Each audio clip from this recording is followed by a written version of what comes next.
Muy buenas noches. ¿Qué tal? Son las 19:03 del miércoles 7 de octubre de 2020. Desde el Palacio Nacional de México, en la Ciudad de México, vamos a iniciar la conferencia de prensa diaria sobre COVID-19, la pandemia causada por el coronavirus SARS-CoV-2. Hoy vamos a tener nuestro informe técnico que presentará el doctor José Luis Salomía.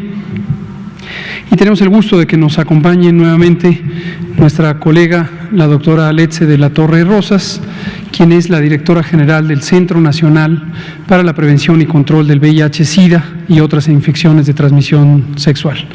Bienvenida, Aletze. Y aunque ella ha sido partícipe de toda la respuesta COVID, como experta infectóloga, ha coordinado los distintos esfuerzos de control de infecciones, las guías técnicas, el entrenamiento también sobre el uso de equipos de protección personal y otros elementos. Hoy viene a hablarnos de VIH, de SIDA, de los programas que están en curso.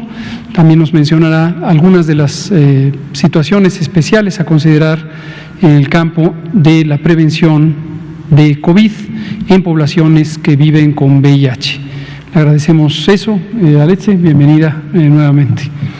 Quisiera empezar expresando nuestro pésame a nivel colectivo, por supuesto a nombre de nuestro secretario de Salud, el doctor Jorge Alcocer Valera, y todo el grupo, el pésame por la pérdida del doctor Mario Molina Enríquez, un notable ingeniero químico mexicano que fue merecedor del Premio Nobel de Química en 1995.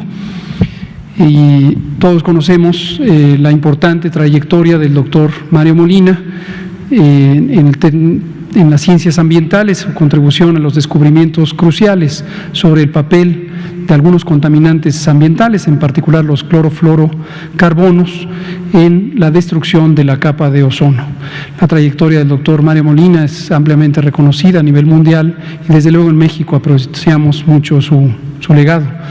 Durante la epidemia de COVID, de manera reciente, tuvimos el privilegio de que el doctor Mario Molina contribuyera con opiniones muy valiosas sobre la importancia de la dinámica de partículas en la transmisión de COVID, se pronunciara por la importancia del uso de cubrebocas y consideramos que es una pérdida muy lamentable de un ser humano, pero también de un científico prominente. Descanse en paz el doctor Mario Molina. Vamos a iniciar la conferencia de prensa. Le pido al doctor Salomía, si es tan amable, de presentar el informe técnico. Con mucho gusto, señor subsecretario. Muy buenas tardes también a todos y todas las personas que sintonizan esta conferencia y que también están aquí de manera presencial, precisamente la número 220 ya el día de hoy, que además es el número 130 de esta nueva normalidad. Vamos a ver el escenario nacional. La siguiente, por favor. Para el día de hoy son más de 2.037.000 las personas que fueron clasificadas como casos sospechosos en alguna unidad de atención médica, sea del primer, segundo, tercer nivel de atención, es decir, tanto a nivel comunitario, centros de salud urbanos, unidades de medicina familiar o hospitales tanto generales como de alta especialidad. Todos ellos notifican a la plataforma del CISBER, que es la herramienta informática a través de la cual todas las 32 entidades federativas y todas las unidades que están en cada una de ellas pueden hacer del conocimiento tanto de su nivel estatal, lógicamente, como también del nivel federal, qué es lo que está ocurriendo en materia de casos sospechosos. De este grupo, 799.188 fueron casos confirmados a COVID-19 y 940.994 dieron negativo a la prueba correspondiente y por lo tanto son casos descartados de la enfermedad. Tenemos todavía la posibilidad en 36.802 personas de conocer un resultado que finalmente las clasifique, ya sea dentro del grupo de casos confirmados o dentro del grupo de casos descartados, que precisamente los vemos representados en esta curva epidémica por semana epidemiológica que día con día estamos actualizando. Como podemos ver, para la barra que está en la semana 39, esa columna, para el día de hoy ya veíamos que esa tendencia se estaba presentando casi desde inicios de la semana. La altura total de la barra de la semana número 39 ya sobrepasó a la 38. Recordemos que lógicamente aquí están integrados todos los casos que han sido notificados, no solamente las personas que tienen COVID, y de hecho podemos notar en la barra de color verde aquellas personas que ya fueron descartadas, es decir, que son negativas. Más sin embargo, y veremos en diapositivas posteriores, podremos hacer la estimación correspondiente de casos precisamente basados en el porcentaje de positividad, que es el que está graficado en la línea de color naranja, del cual veíamos un incremento en la semana 38, pero para la semana 39 volvemos a ver otra vez que toma una tendencia descendente, manteniéndose en un 38% prácticamente desde que iniciamos con esta semana. Y vamos a ver cómo continúa este comportamiento. Veamos esta diapositiva. Aquí tenemos nuestras curvas de casos estimados, tanto de los casos en sí, que sería la totalidad basada en la herramienta informática, que es la plataforma CISVER, como también las defunciones. Aquí pueden ver ustedes que en función de los casos estimados, son prácticamente 127,000 más casos los que estamos estimando en relación a los confirmados. Y precisamente esta estimación tiene que ver con que aplicamos porcentaje de positividad a los aún sospechosos, a los que no tenían una muestra, y entonces podemos acercarnos un poco más a la realidad de lo que está notificado en la plataforma CISVER. El día de hoy nuevamente volvemos a tener una disminución del descenso, menos 1% entre la semana 38 y 39, con lo cual nos estamos acercando nuevamente a que el comportamiento de esta semana pueda ser más bien una meseta. Veremos en su momento, lógicamente, cómo abre la semana 40. Lo que sí continúa con una tendencia descendente mucho más perceptible es precisamente las defunciones, en donde se mantiene para las últimas 2 semanas graficadas de menos 35% este descenso, y la tendencia descendente que veíamos desde la semana 31. Así también se ha mantenido el porcentaje de casos activos, 4%. Que disminuyó en relación a la que tuvimos en las últimas 2 semanas anteriores, que fue de 5%, y de hecho el número de casos activos disminuyó también en relación al día de ayer. Hoy son 36.768, y como siempre hemos comentado, son los que realmente representan la epidemia activa en México, considerando sobre todo que más de 560,000 personas que fueron casos confirmados de COVID ya se recuperaron, ya sanaron, y en este momento pues ya se encuentran integradas a sus actividades. Veamos la siguiente diapositiva, que es precisamente la ocupación hospitalaria. No hemos tenido cambios en la media nacional del día de ayer para hoy. Veíamos que este comportamiento de la hospitalización se ha mantenido prácticamente estable en las últimas semanas, siempre con una tendencia inclusive a la disminución. Y aquí nuevamente podemos notar que todas las entidades federativas tienen al menos la mitad de sus camas disponibles, siendo esta disponibilidad tan elevada como del 80% en al menos la mitad de todas las entidades para efectos de las camas de hospitalización general, que son para los pacientes con signos de alarma, con evolución grave o que en su momento necesitan oxigenoterapia oportuna. En la siguiente diapositiva podremos ver las camas con ventilador, que son para los pacientes críticos que requieren de esta atención especializada, y aquí continuamos viendo una ocupación nacional de solo el 23%, lo cual deja 8.106 camas disponibles al último corte, y todas las entidades federativas con una buena disponibilidad de estas camas que en su momento pueden ser precisamente utilizadas para cuando los pacientes que están en las camas generales tienen una evolución tórpida o no mejoran, entonces pasan a una de estas camas, o cuando así llegan las personas y requieren de este tipo de atención. Sería la actualización para esta noche. Muchas gracias, doctor José Luis Salomía.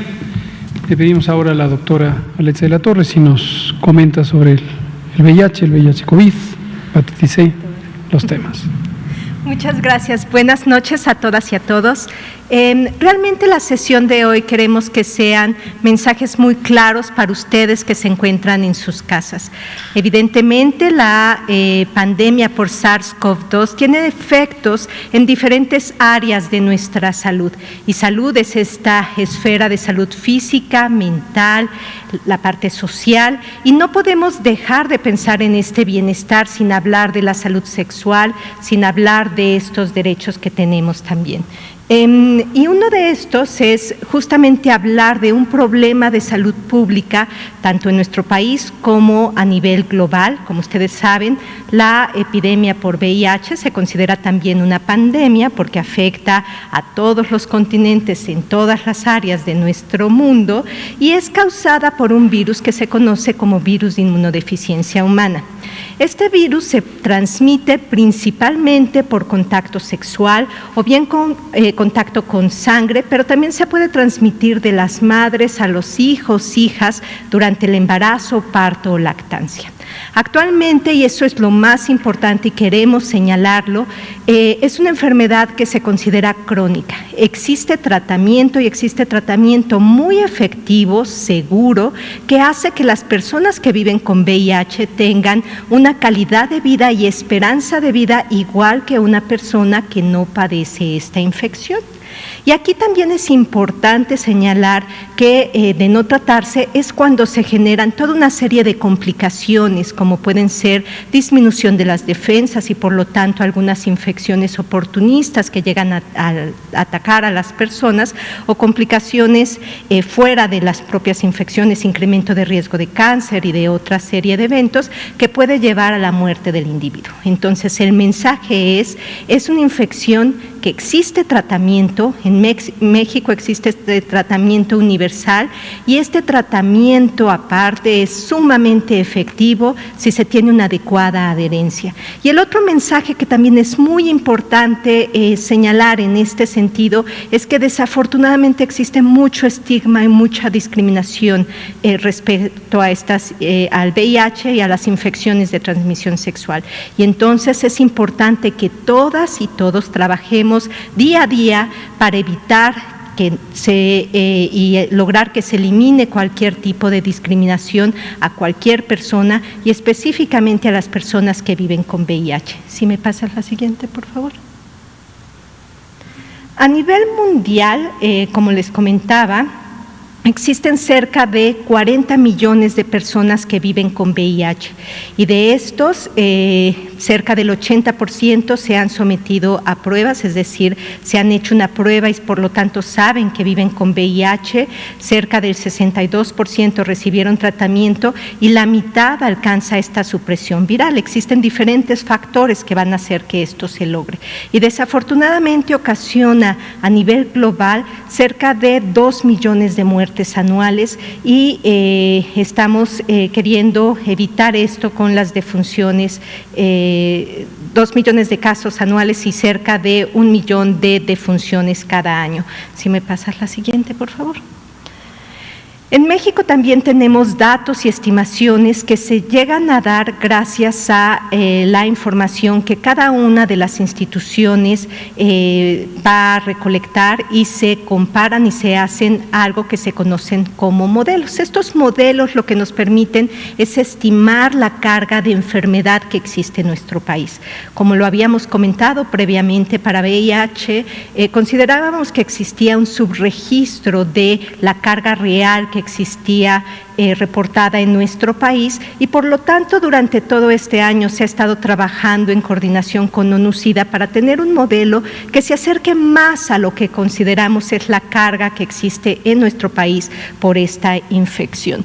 Como pueden ver, tenemos cerca de 270,000 personas que viven con VIH en México, de las cuales 7 de cada 10 están o han sido diagnosticadas. Esto significa que 3 de cada 10 personas lo desconocen y que por eso nos tenemos que enfocar en evitar y quitar esta brecha.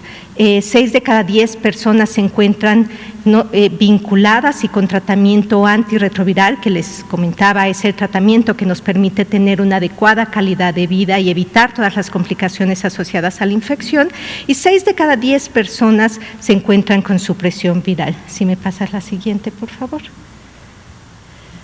La pregunta es si debo hacerme la prueba, y la respuesta es muy sencilla: sí. Nos tenemos que hacer la prueba. El diagnóstico temprano y el inicio oportuno de tratamiento va a garantizar la sobrevida y la calidad de vida de las personas. ¿Quién se tiene que hacer la prueba? Todas las personas que tengan vida sexual activa al menos una vez al año. Las mujeres embarazadas es un grupo muy importante en el primer y tercer trimestre del embarazo, personas que tengan más de una pareja sexual, usuarios de drogas intravenosas. Es importante que se realicen cada 6 meses esta prueba, y el mensaje también importante aquí es que no es nada más hacernos la prueba. Esto debe de estar relacionado justamente con todo un programa que nos lleve hacia prevención en términos de infecciones de transmisión sexual, incluyendo el uso de preservativos y otra serie de acciones que se pueden tomar para evitar este tipo de infecciones. Si me pasas la siguiente, por favor. ¿Cuáles son los beneficios de hacernos la prueba? La más importante es que si nos hacemos la prueba y sale positivo, esto nos da la oportunidad de confirmar el diagnóstico. Recordemos, generalmente se hace una prueba rápida, en unos 10, 15 minutos tienen ese resultado. Si ese es positivo, hay que confirmarlo, y hay que confirmarlo con otra prueba también que se tiene un resultado rápido, y después con una serie de elementos que nos van a decir y confirmar el diagnóstico. Pero lo más importante es que cualquier persona que viva con VIH debe de estar vinculada o recibiendo tratamiento. Antes, hace varias décadas, lo que se decía es que tenía que depender de la cantidad de CD4, estos son como los linfocitos, las células de la defensa que nos van a estar protegiendo para iniciar tratamiento. Actualmente sabemos que independientemente de la carga viral o de los CD4, se requiere iniciar tratamiento, y tiene 2 objetivos. El primero, y uno muy importante, es proteger la salud de la persona. Esto va a hacer que la persona se evite todas las complicaciones, pero el segundo, que también es muy relevante, es que las personas que viven con VIH y tienen cantidad de virus muy bajo en su sangre, no la probabilidad de que transmitan el virus es prácticamente nula. Se considera que indetectable es igual a intransmisible, y entonces es otra de las medidas básicas para el control de la epidemia, y por lo tanto, entre más personas se encuentren con un diagnóstico y vinculadas a tratamiento, mejores condiciones de salud tendrán, pero también estarán evitando que se propague la epidemia en nuestro país. Y esto evidentemente van a ayudar al resto de la comunidad. Si me pasas la siguiente, por favor.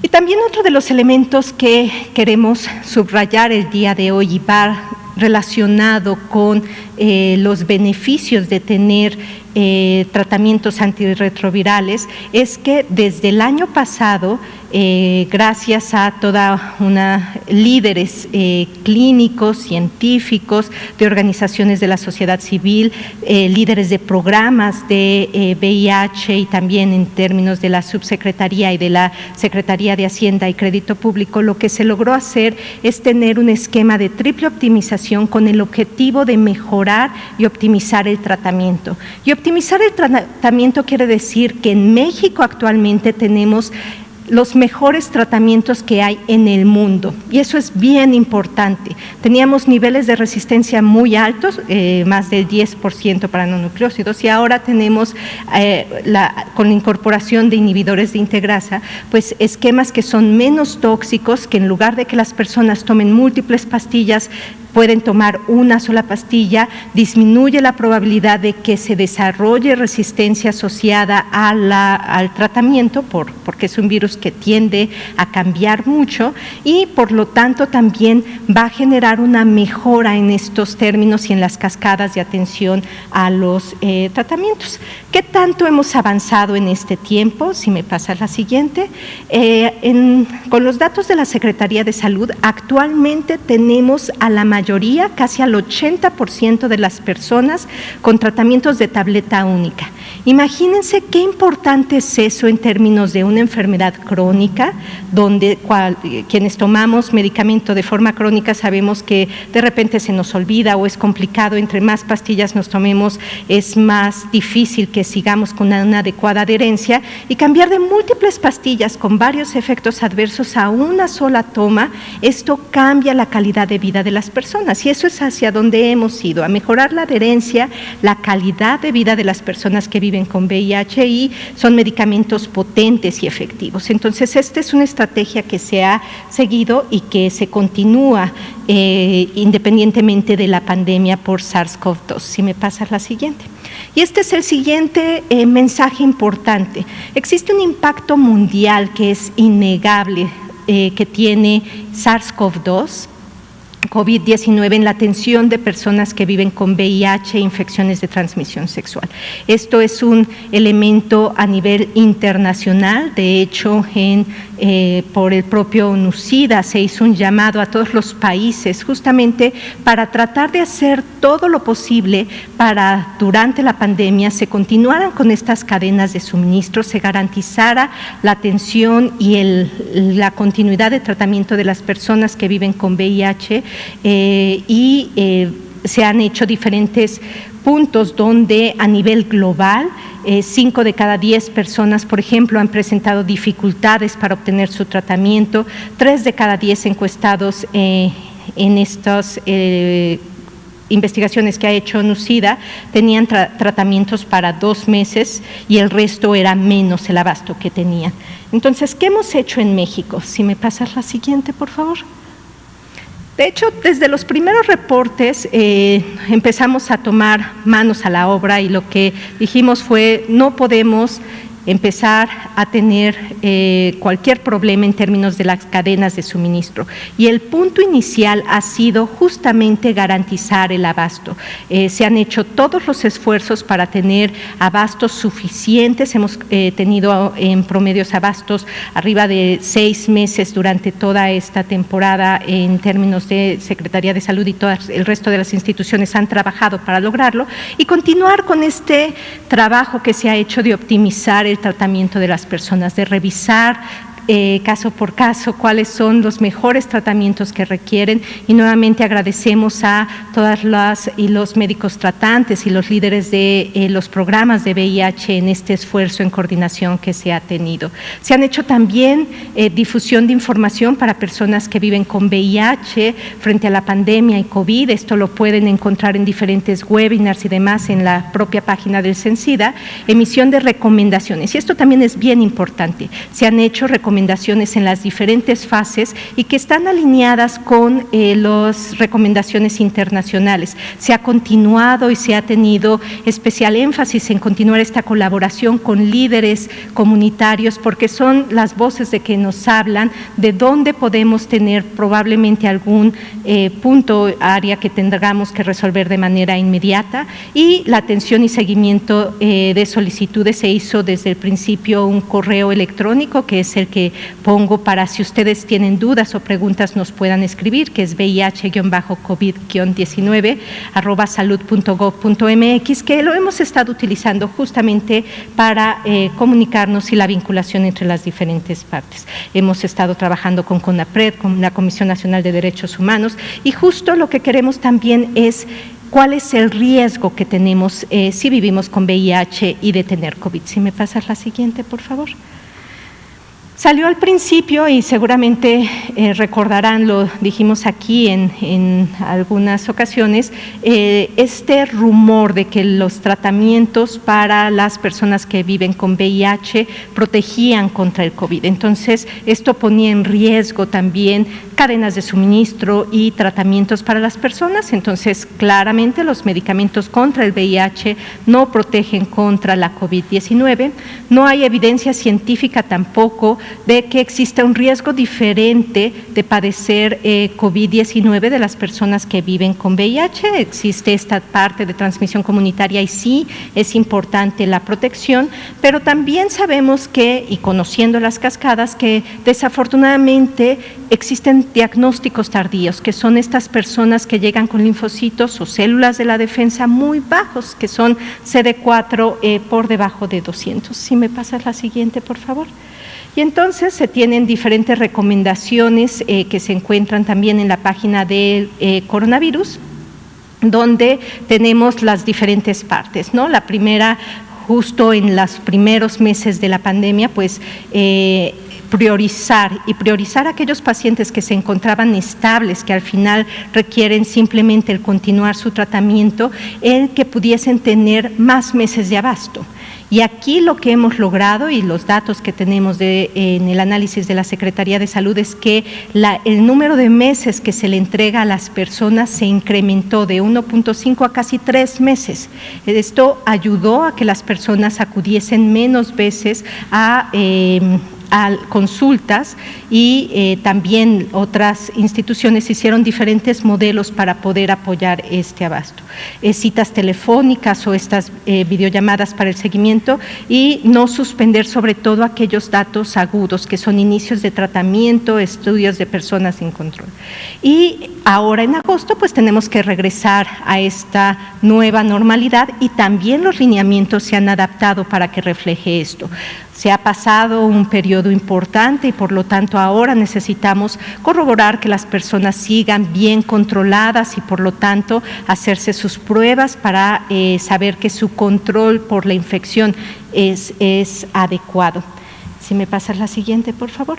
Y también se hizo, y alineado con otras estrategias, pues esta parte de el riesgo y qué tanto yo el estar con otra pareja y demás, mi riesgo de transmisión, pues de infecciones de transmisión sexual, pero también del propio COVID. Y entonces, así como tenemos nuestro semáforo epidemiológico, tenemos el semáforo COVID de encuentros sexuales y tenemos diferentes puntos, ¿no? Lo seguro, donde no les va a dar COVID y no van a adquirir otra infección de transmisión sexual, es con uno mismo, ¿no? Evidentemente cuidando el lavado de manos, el uso de algún otro objeto que se tenga. De bajo riesgo ya implica evidentemente el contacto con otra persona y cualquier contacto entre persona y persona supone un riesgo. Los riesgos vamos a estar evaluando, pero entre más contactos con otras personas tengamos, que desconozcamos sus prácticas, que desconozcamos si se apegan a las medidas de sana distancia, de uso correcto de el cubrebocas, de higiene de manos, pues nos exponemos a un mayor riesgo. Si me pasas la siguiente, por favor. Y con el análisis de la información de la Dirección General de Epidemiología, se tiene hasta la fecha registrados 6.315 casos probables de COVID-19. Recuerden, son estos pacientes que han sido capturados en el sistema por tener infección respiratoria aguda o respiratoria aguda grave. Y de estos, en términos de las personas que viven con VIH, tiene una, y esto es lo importante también, tendencia muy similar a lo que se presenta noche con noche. Y aquí es lo que subraya también la importancia de pensar que el sistema de vigilancia lo que nos arroja es estos mensajes importantes para actuar. 38% de casos confirmados. un índice de positividad similar a lo que se presenta en comunidad, porque no somos diferentes, porque el virus y la transmisión comunitaria es similar. De estos, el 33% requirieron hospitalización y 13% de estos casos confirmados fallecieron. Tenemos un registro que nos permite tener la información ya de las personas en la Secretaría de Salud, y de la Secretaría de Salud, igual que la población, la mayor parte, más del 50%, son casos que se atienden en la Secretaría de Salud. Y aquí llamo su atención, solo 1.694 de estos 3.692 casos que debiesen de ser de la Secretaría de Salud están con este registro de atención previa. Quiere decir que hay un porcentaje que acudió por síntomas de COVID y que o no se conocía que vivía con VIH o bien no había sido vinculada a esa atención. Y de esto lo importante también es que un 22% tiene enfermedad avanzada, y esto es lo que pone en riesgo a las personas que viven con VIH para complicaciones por SARS-CoV-2. Si me pasas la siguiente. Y en este término también tenemos la parte que es muy importante y que ha venido en diferentes ocasiones la doctora Carla Berdichevsky a hablar del impacto que tiene COVID en la salud de las mujeres y de la salud sexual y de la atención prenatal. Y como ustedes ya saben, la pandemia de COVID ha disminuido el número de mujeres que acuden a este control de embarazo y por lo tanto que se aplican las pruebas. Importante, y nuevamente el mensaje: si está usted embarazada, conoce a alguien que esté embarazada, por favor háganse la prueba. Es una prueba sencilla y es una prueba que va a salvar a su bebé y a usted, y va a mejorar evidentemente disminuir el riesgo de transmisión de la madre al bebé. Si me pasas la siguiente, por favor. ¿Cómo estamos en términos de la aplicación de las pruebas? Es algo que se ha estado vigilando y que muchos de estos componentes que también se han presentado, como son esta estrategia de APS COVID, recuerden, un elemento muy importante es este pilar de salud sexual y tiene su razón de ser, y la razón de ser la vemos aquí. Se ha disminuido 59% las pruebas aplicadas de VIH a población general y 57% las aplicadas para sífilis. Es otra infección de transmisión sexual que es muy importante también reconocer a tiempo por los efectos secundarios que produce. En mujeres embarazadas también ha disminuido, y 1 de cada 3 mujeres embarazadas cuenta con esta prueba de VIH y 1 de cada 5 para sífilis. Deberían de ser todas las mujeres embarazadas y para VIH y para sífilis. Y aquí el mensaje también es importante. Pruebas hay. De hecho, para este año se incrementó el número de pruebas que se habían considerado, comprado y también envío a las entidades federativas, pero aquí sí el mensaje es: si están en estos puntos, hay que solicitar la prueba. Y la siguiente parte, que el mensaje no podemos dejar de darlo, vacunación para influenza. La vacunación para influenza es fundamental, y específicamente recordemos que las personas que viven con VIH son un grupo que se debe de vacunar. Se aplica 1 vez al año, de octubre a diciembre, de preferencia. Si hay alguien que le aplicaron la vacuna de influenza en marzo y dicen, pues es que este año ya me la aplicaron, esa ya no cuenta, esa es de la temporada pasada y se la aplicaron muy tarde. Hay que aplicársela ahorita, no es por año de enero a diciembre, es por la temporada de influenza. Y como se ha dicho, al ser una vacuna que no son virus vivos, se puede aplicar a todas las personas que viven con VIH, independientemente del nivel de control que se tenga de la infección, del número de CD4 que se tengan. Entonces hay que vacunarse, hay que solicitar esta, y tampoco podemos dejar atrás el otro programa que presentamos recientemente, que es el Programa Nacional de Eliminación para Hepatitis C. Y esto en personas que viven con VIH también es muy importante. Y la razón es que las personas con esta coinfección de VIH y hepatitis C va a generar una progresión más rápida a cirrosis. Esta es la enfermedad ya crónica en el hígado, o cáncer del hígado. Interfiere con un control adecuado del VIH, por lo que todas las personas que viven con VIH se deben de hacer la prueba por lo menos una vez al año, y al igual que cualquier otra persona, se curan y se curan en 3 meses. Entonces, recordemos, México es el primer país en todo el continente que tenemos un programa nacional de eliminación de hepatitis C. Es algo para sentirnos sumamente orgullosos, y nuestro grupo prioritario, justamente por estas acciones, son las personas que viven con VIH. Entonces, hay que solicitar las pruebas en la siguiente consulta, hay que hacerlas, y también les recordamos el correo al cual nos pueden escribir. De hecho, muchas gracias por todo el apoyo, información que nos han ayudado ustedes como comunicadores. Gracias a esta parte hemos podido recibir varias solicitudes de vinculación que han sido exitosas tanto para VIH como para hepatitis C. Entonces, los mensajes en conclusiones es: si vives con VIH es importante mantener el tratamiento y en la próxima visita solicitar la prueba de hepatitis C y otras pruebas de infecciones de transmisión sexual, aplicarse la vacuna de influenza, y si no se han hecho la prueba de VIH, es el momento. Es el momento de conocer nuestro estado para saber y mantenernos saludables. Si están embarazadas, por favor soliciten la prueba de VIH y de sífilis para proteger su salud y la de su bebé.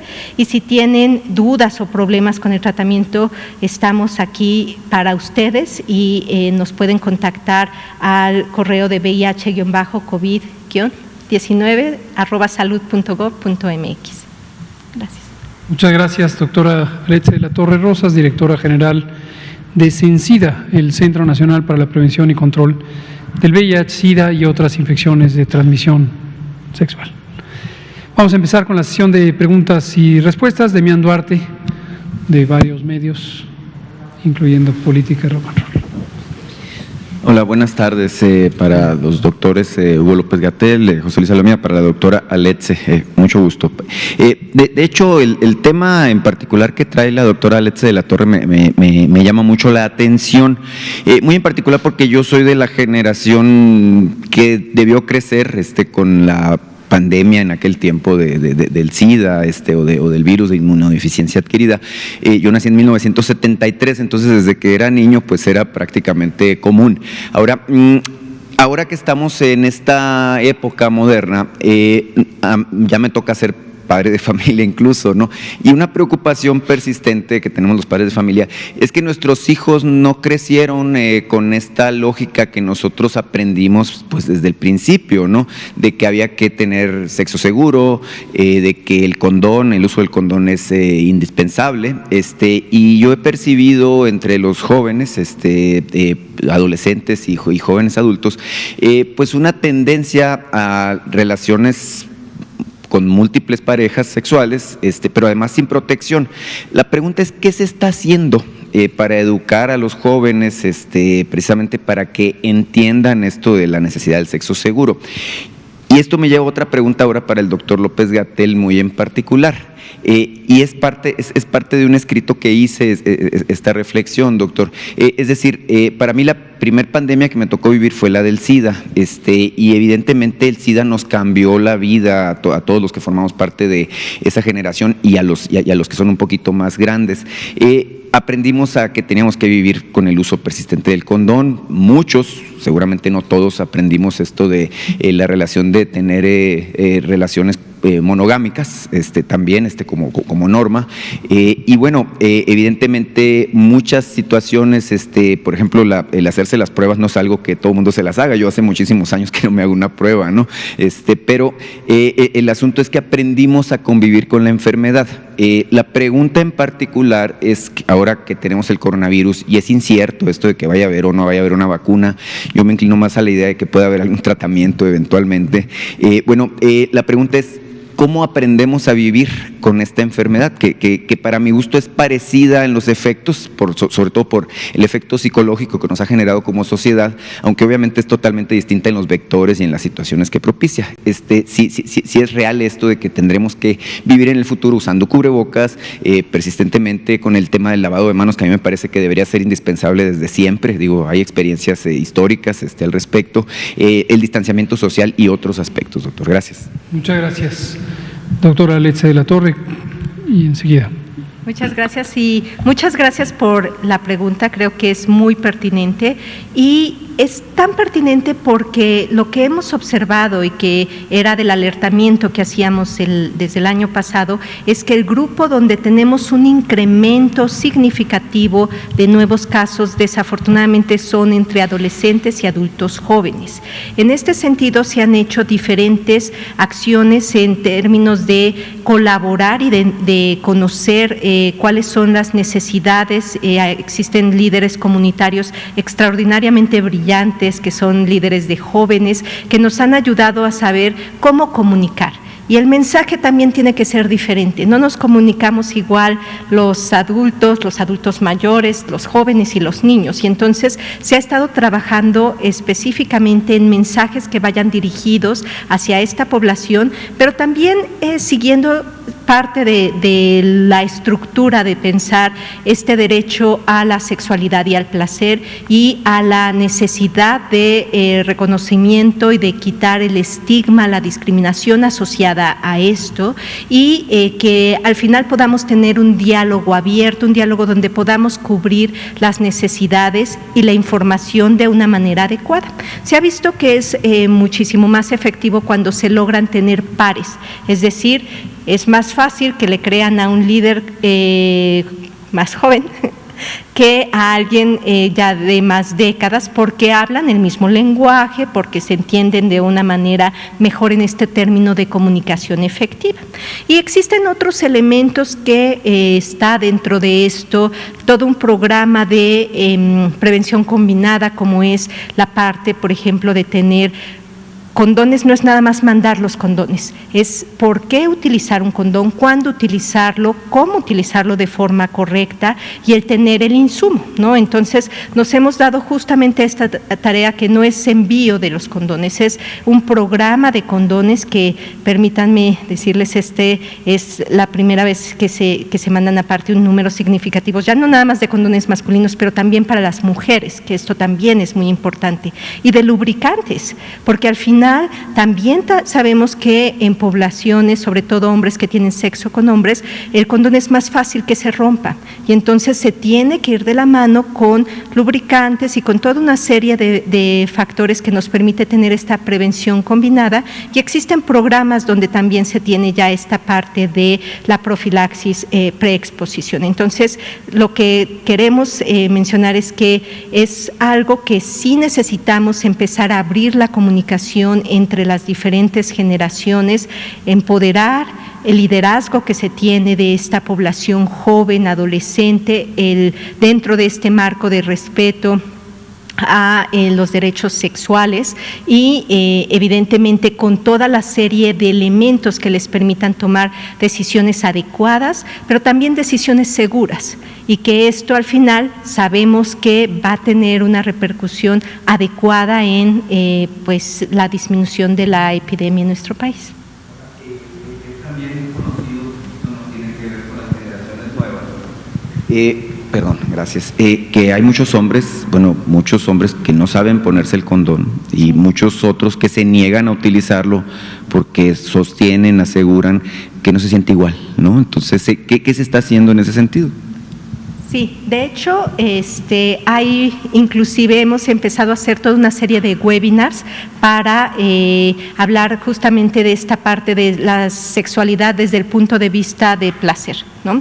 Y entonces, ¿cómo decir, sí puedes utilizar un condón de una forma placentera que te está protegiendo, pues no nada más de VIH, te está protegiendo de herpes, de sífilis, de gonococo, de clamidia, de toda una serie de enfermedades, de infecciones de transmisión sexual que tiene un efecto importante en la salud de la persona, ¿no? Y que el tener una infección te incrementa el riesgo de tener otras infecciones, a veces por la propia laceración que existe en las mucosas. Entonces, hay unos muy interesantes sobre sexo y COVID, etcétera, que están disponibles en la página de Cencida, donde líderes y expertos comunitarios nos hablan justamente de cómo conciliar estas partes y de cómo empezar a tener estas acciones, y lo que se está trabajando es esta parte de el diálogo abierto.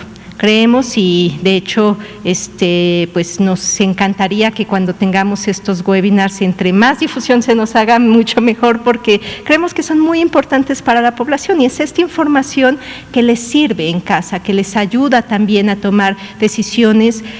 Pues sabemos de la infodemia y está la infodemia de COVID, pero también está una infodemia de cantidad de cosas que uno no da crédito. Entonces creemos que esto es uno de los elementos más importantes para evitar la transmisión de infecciones de transmisión sexual, pero también para evitar la otra parte que es importante, que es el estigma y la discriminación. Y esa es una barrera impresionante en términos de el poder tener acciones que realmente impacten en la salud de la población, y que aquí la información y el trabajo que hacen ustedes como comunicadores, comunicadoras, pues es la que hace realmente la diferencia. Gracias, doctora Deletse de la Torre. Vamos a pasar con Arturo. ¿No respondí? Correcto. Es que es un tema amplio y calculé que no nos iba a dar tiempo de abordarlo todo, pero comento algunos elementos. Bueno, lo dejamos pendiente para la otra. Es un tema amplio, solo digo 2 o 3 elementos. Aún no tenemos en el mundo, respecto a COVID-19, escenarios claros de predicción, ya no tanto de los números o de cuándo va a acabar la epidemia, sino de cómo será la vida post-COVID, la vida post-pandémica. Menciono uno de los que por el momento empiezan a configurarse como los escenarios más coherentes, y contrasto aquí 2 expectativas.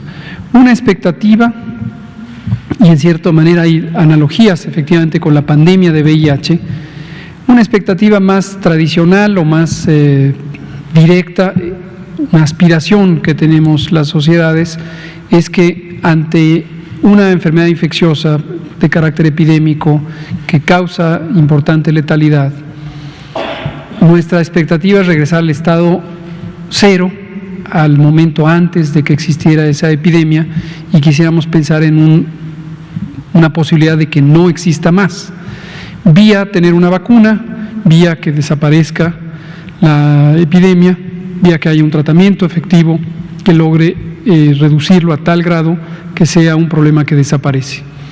Pero las lecciones que podemos aprender de múltiples enfermedades infecciosas de interés epidémico es que raramente ocurre eso. No son nuevas las enfermedades infecciosas emergentes, ocurren muy frecuentemente. Hay algunas estimaciones de que incluso son cada vez más frecuentes. 3/4 partes de las enfermedades infecciosas emergentes de interés epidémico provienen de otras especies del reino animal, además de los seres humanos, y las vamos a seguir teniendo.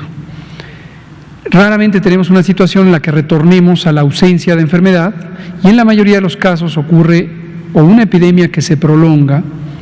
VIH tiene ya casi 4 décadas de que emergió como un problema de salud pública global, ha sido una de las más grandes y desastrosas pandemias y ha causado una enorme mortalidad a nivel mundial. Realmente un cambio significativo en la trayectoria de la epidemia ocurrió en los años 90 con la emergencia de tratamientos antivirales altamente efectivos, y casi 10 años después se verificó un cambio en la velocidad de incidencia, en la aparición de nuevos casos, cuando se lograron cambios importantes en el acceso a medicamentos, principalmente en zonas del mundo, el continente africano, donde las condiciones de desigualdad social, de pobreza, de falta de acceso a recursos básicos para la prevención, se lograron mejorar. No del todo, por supuesto, pero se lograron mejorar. Regresando a COVID, uno de los escenarios, decía, que se puede identificar es la posibilidad de que COVID nunca desaparezca, permanezca con nosotros y nosotras, con la especie humana, por muchos años, pero que llegue a un punto de equilibrio con respecto a la especie humana, en la que disminuya la virulencia, la capacidad del virus SARS-CoV-2 de causar enfermedad grave y muerte, y que empiece a tener cierto ritmo estacional, parecido a la influenza. que en ese sentido se incorpore como un episodio más semejante a la influenza que nos acompañe todos los años, posiblemente durante la temporada de otoño-invierno, con una virulencia importante, como lo tiene la influenza. Recordar que en el caso mexicano tan solo 30,000 personas fallecen cada año, posiblemente la tercera parte de ellas por influenza, 30,000 son por influenza y múltiples causas de neumonía. Pero es uno de los horizontes que no se puede conocer todavía. Y lo que es relevante, que ya lo señalaba Demián Duarte, es hay cambios en nuestra conducta que debemos incorporar porque son benéficos a la salud. Algunos tienen que ver con la higiene, directamente la higiene. El lavado de manos es uno de los clásicos. Si nos lográramos lavar manos, no solamente como un acto voluntario de nuestra conducta, sino porque además hay acceso suficiente a agua potable y hay, de agua y jabón y en todos los lugares, y lo pudiéramos incorporar desde la infancia como una práctica, sin duda se reduciría importantemente muchas enfermedades infecciosas. Otros cambios, como la sana distancia, pueden ser benéficos también para prevenir múltiples enfermedades y es posible que en general sería benéfico tenerlos. Gracias. Arturo Contreras, pie de página. Gracias, buenas noches, Arturo Contreras de Pie de Página. Saliendo un poco del tema, la semana pasada el Comité de Cuencas del Río Sonora lanzó un boletín en el que decían que la COFEPRIS había dejado de hacer el monitoreo de aguas del río Sonora, esto producto del derrame tóxico de la minera de Grupo México hace 6 años ya. Entonces, la duda es si se va a hacer un estudio del agua, ¿no? Que ya se tiene identificado que tiene altísimos niveles de arsénico y de plomo y que contaminan a toda la región lacustre de este río, y si COFEPRIS podría hacer como un estudio para identificar cuál es la fuente de esta contaminación. No sé qué hay al respecto. Cómo no, muchas gracias. Este es todo un tema en el que seguimos teniendo pendientes, no solamente en la cuenca del río Sonora, donde efectivamente hubo un derrame tóxico de ácido sulfúrico y lixivados metálicos, principalmente de cobre, hace ¿cuántos años han pasado ya, estimado José Luis? 6 años. Y lo que requiere es un abordaje integral. Lo que pudimos verificar es que en los varios años, estos 4 años del sexenio pasado, no se hizo suficiente. Esto ya lo hemos declarado formalmente porque lo hemos rastreado.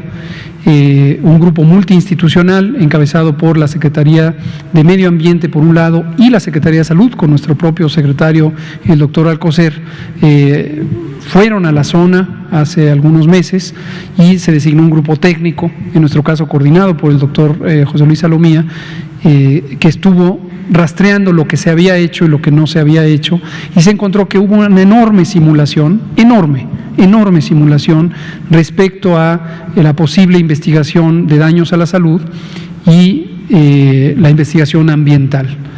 El problema, por lo tanto, permanece todavía como una asignatura pendiente. Desde luego el COVID ahora nos ha impedido progresar en esta materia durante 2020, pero lo tenemos en mente. El propio presidente de la República lo tiene muy presente y con periodicidad nos pregunta en qué vamos.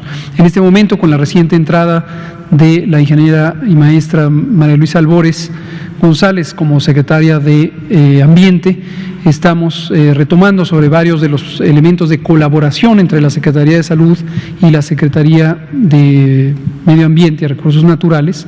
Precisamente el viernes pasado tuvimos una conversación institucional, también estuvo involucrada la doctora María Elena Álvarez Builla, directora general del CONACYT, y estamos retomando esta agenda sobre las cuencas y en general un asunto que identificamos como infiernos ambientales. Hemos designado de esta manera a una serie de espacios geográficos, mayormente son cuencas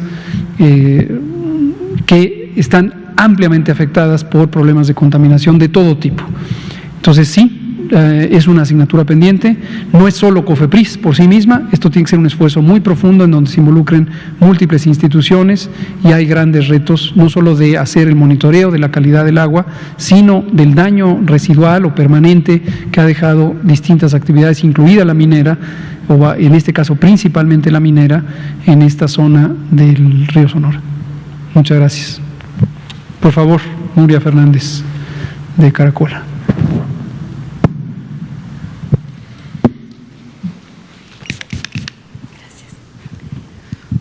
Bueno, hola a todas y a todos. En realidad yo voy a sacar todavía un poco más, levantar aún más el lente de lo que hizo Arturo, y es una pregunta para Alexia y otra para Hugo.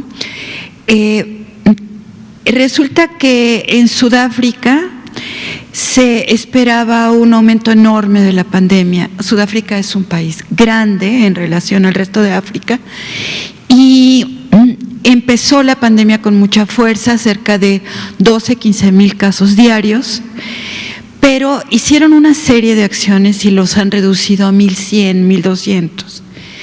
Y cuando los entrevistan a los responsables de salud de ese país, que por cierto varias son mujeres, narran que en realidad han podido tomar acción por la experiencia que tuvieron en el tratamiento de la pandemia de VIH.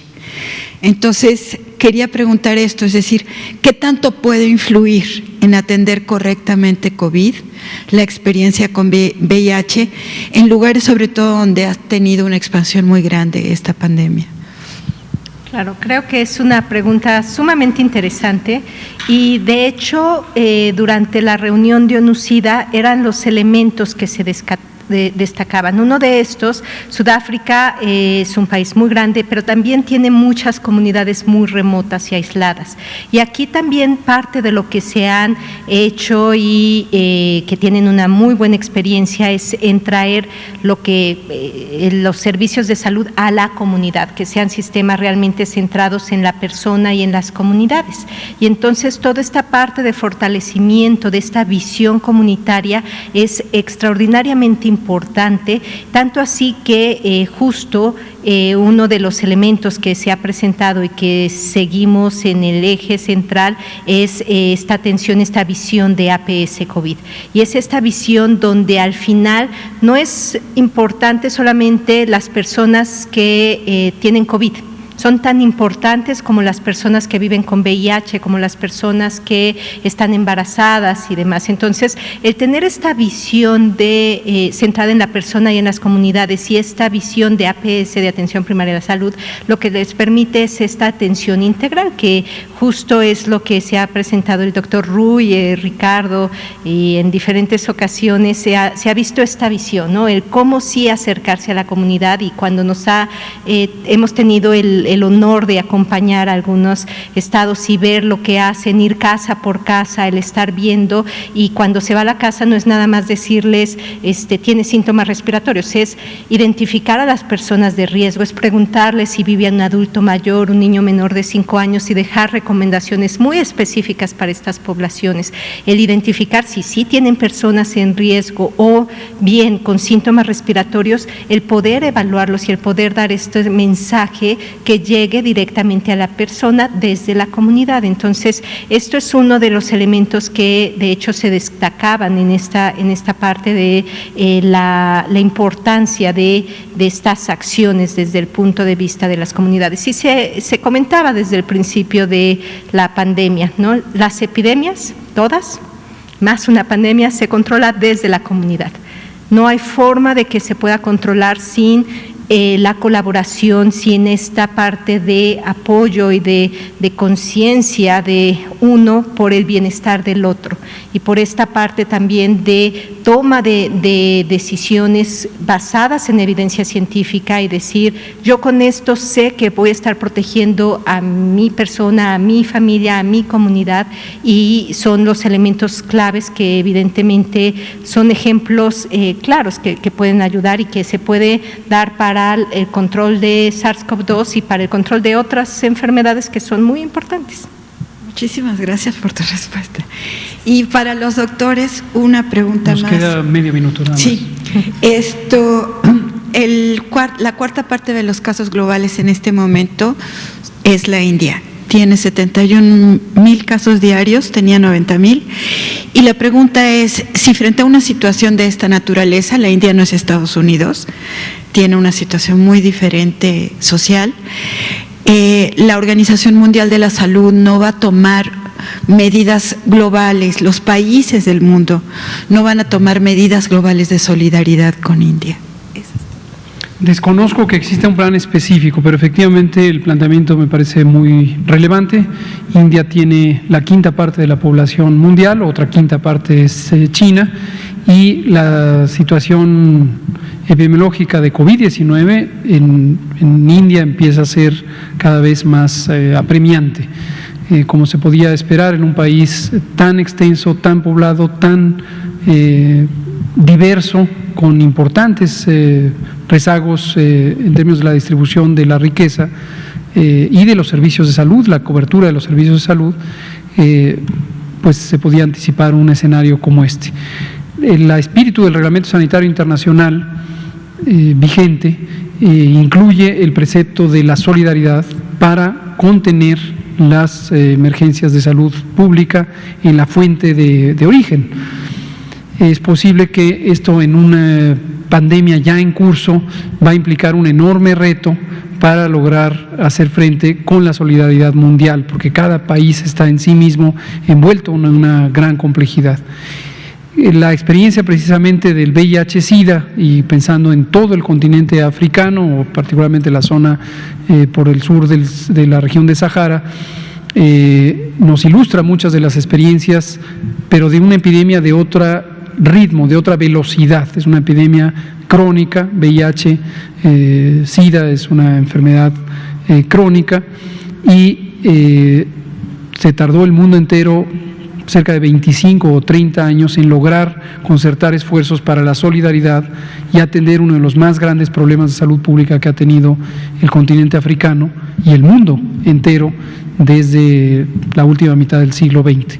Entonces, insisto, desconozco que exista un plan específico por parte de las Naciones Unidas o la Organización Mundial de la Salud, pero sin duda enfrentamos un enorme reto, pero no solamente en el caso de India, sino en múltiples países que han vivido por mucho tiempo con importantes carencias.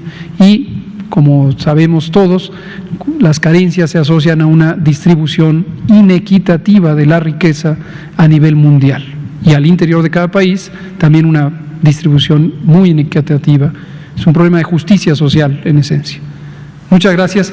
Aquí terminamos, son las 20 horas con 5 minutos y nos vemos mañana. Muchas gracias.